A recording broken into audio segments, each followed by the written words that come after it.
Eto na yung aking mga alaga dito sa harap ng bahay. Kumakain na sila. Sila yung unang batch na kumakain. Una sila, 'di ba, papakainin. Tapos, yung mga, yung batch nila Bradley at saka ni Baby Hawk. Tapos, kung may makikita kayo sa video na mga pumapaligid-paligid na naglalakad-lagad, tumatakbo-takbo, yun ay mga sisiw na pinapakawalan. Pagkatapos nila kumain, ayun, maglilibot-libot na sila dyan. Pero meron silang designated area na kung saan pwede silang kumain. Ito yun guys, yung kanilang lugar para kumain sila. Ayun. Nakataklob kasi umuulan-ulan pa eh. Umuulan-ulan. So guys, prepare na tayo para makakain na rin yung kabilang parte. Oy!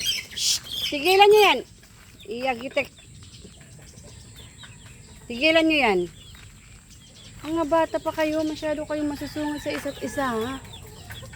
Kayo ha. Ikaw, maglakad-lakad ka dun. Malamig pa kasi eh. So, napunta lang ako dito kasi nga may nag-aaway. Pero, oy! Masyado ka ha. Anak to niya, no, ni Batman at saka ni Lady Blue. Pero mabait siya. Pero masungod sa, sa kanyang mga kapatid. Magkakapatid yan sila. Lahat, magkakapatid. Gandang tingnan habang hindi pa umuulan, no. Mga alaga na nag-aantay ng pagkain. Meron lang kaming scratch na nasa gitna kasi naglalagay kami ng inahin dyan. Ganda. Diba? Bigay na ako ng pagkain. Roll call kay Macho Guapito. Oh, dito ako kumain sa semento.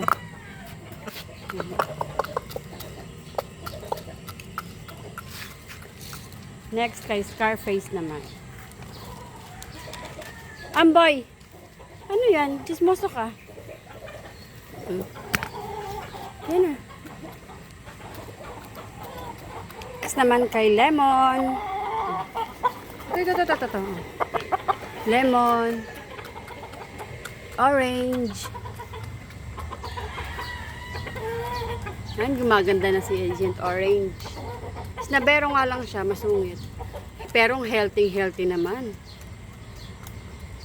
Golden boy sweater, mapula yung mukha, maganda yung balangkas ng katawan, maganda na yung tubo ng kanyang balahibo, kanyang buntot, maganda yung tindig ng paa. Oh. Kumain ka lang, relax. Next tayo dito kay Super. Oh. Ano to? Magaling to, magaling. Healthy. Oo, papakainin din kita. Papakita ko lang kulang kita sa kanila. Ganda ng pulok, maganda yung buntot. Oh.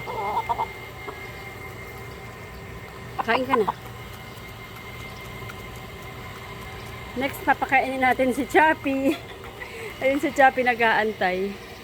Sabi niya, gitna ako ba't mo ako inano? Ba't ka lumampas sa akin? Napakwento lang ako, grabe ka. Ito naman ang aking Chappy. Oh, Chappy, kanina ka. Dito ka na, Chappy.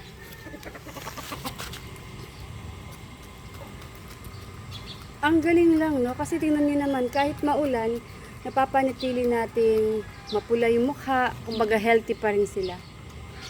Kasi ngayon yung ibang manok nangangumutla na dahil sa sobrang ulan. Bukod pa doon, ang init-init, tas biglang babagsak ng bulusok yung malakas na ulan.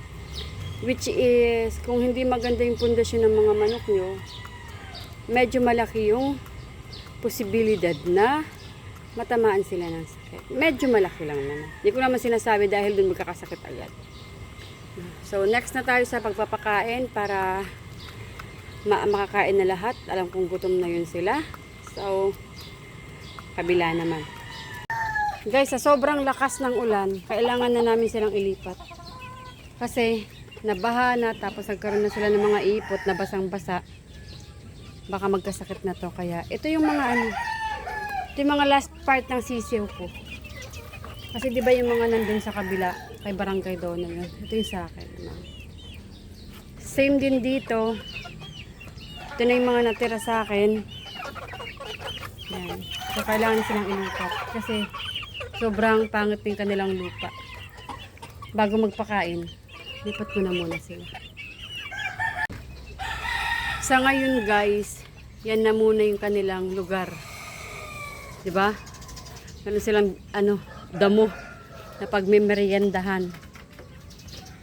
Habang nililinis yung kanilang kainan, ito na muna yung kanilang pagkain, yung mga damo-damo dyan. Ito rin, tingnan natin to. Mas maganda na kaysa sa kanina, diba? Oh, gandang tingnan. Yung mga alaga. May pagkain na sila. Tapos, same din dito, may pagkain na. Antayin na lang natin yung kanilang inumin. Kasi nililinis din yun. Tsaka pinapalitan ng panibagong tubig. So, the next na tayo, guys. Mga sisiyo nandito sa likod, di ba? Tapos, ito yung lugar nila Rudy. At yung mga apo niya na mga bulik. At yung tatay ng mga yan na si Tu. Yan yung area nila, di ba? Yan. Papakain na rin tayo. Tapos pati rin tong kanilang kapitbahay. Bibigyan na ng pagkain. Yan, nag-uunahan sila na para bang yun pa lang silang kakain. Next naman dito. Yan. Malalaki na yan sila. Medyo mapangit lang tingnan kasi nga naglulugon. Tapos basa yung lupa. Nagpuputik yung kanilang mga paa. Kaya ganyan yung kanilang kainan. Madumi na agad. Pero ito kasi hindi nasasampahan ng paa yung kanilang kainan. Kaya hindi nagdudumi. Next in line naman, magpapakainin natin. Next in line naman na papakainin natin yung mga natitira nating maliliit na mga pula. Ayan. Ayan. Sige, kumain ka lang. Kain lang kayo dyan. Tatlo na lang sila niyan dito kasi naibigan na yung mga ibang kapatid nila. Sige, kain lang kayo.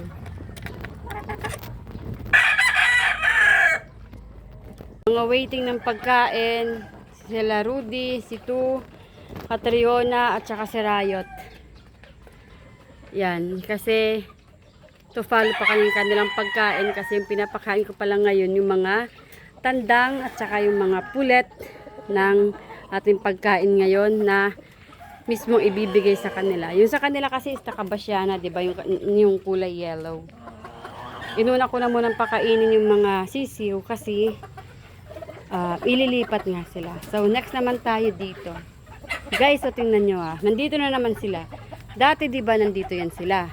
Tapos, nilipat namin doon. Kung mapapansin nyo, may mga rectangle doon. Tapos, nung umulan ng pagkalakas-lakas, pumangit na naman yung lupa, nilipat na naman namin sila dito. Ganun lang. Kasi, pag backyard, gawa ka ng paraan Kasi, yun lang talaga yung area mo. So, bigay na tayo ng pagkain para manahimik na to sila.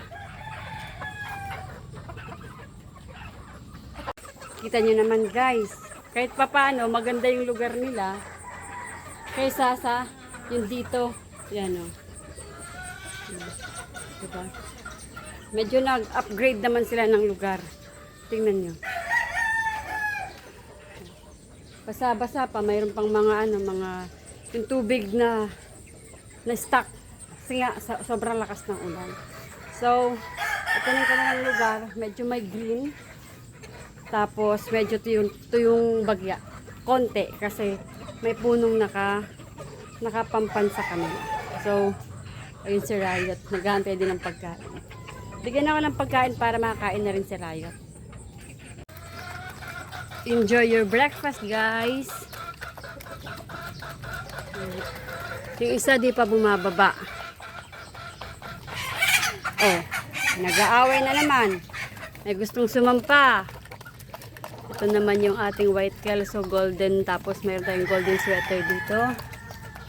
Ito yung ating mayroong butcher. Tapos yung ating mga ibang alaga nasa taas, yung mga babae. Nababara ko na kasi. Tapos ito yung pen ni Agilus. Ayan. Meron pa tayong gray dito na isa. Tapos yung kanilang tatay, na pinapanood lang silang kumakain. Sige na, papakain lang kita, Riot. Wait lang. Kawawa naman. Tingnan mo, nakatingin lang siya sa kanila rogo.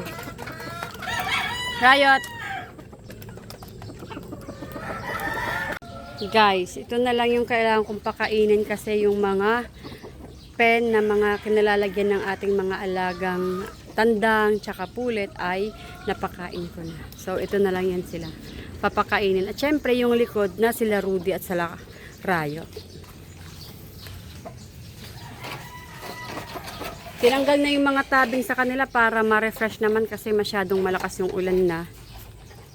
Nakukulob sila kasi walang araw. So, at least ngayon, ganyan na muna ang kanilang spacing. May ventilation naman. Guys, settled na lahat. Nakakain na lahat. Nakainom na lahat. Wala nang binabahang pen. So, okay na yung araw na to. At salamat sa inyong pagsama sa akin. Maglipat ng ating mga alagang sisiw. Hanggang sa muli. See you!